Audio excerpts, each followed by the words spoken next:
भगवान श्री राम रो रहे, लक्ष्मण लक्ष्मण। हनुमान जी ने कहा प्रभु घबराइए नहीं, करोगे भी क्या हनुमान, अगर सूर्य निकल गया तो लक्ष्मण मर जाएगा।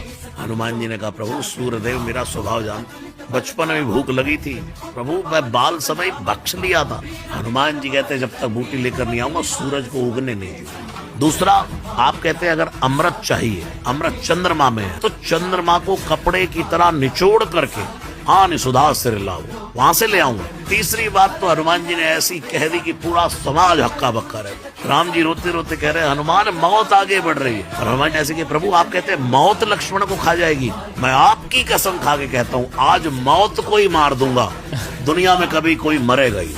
पार्वती माता ने कहा क्या कह रहे हैं हनुमान जी? हनुमान जी मौत को मार देंगे, काल को मार देंगे। भगवान शिव ने आंखें नीची कर ली, हाँ अगर हनुमान अपनी पर आ जाए तो मैं महाकाल हूँ, देव मृत्यु काल है, महाकाल काल को मार सकता।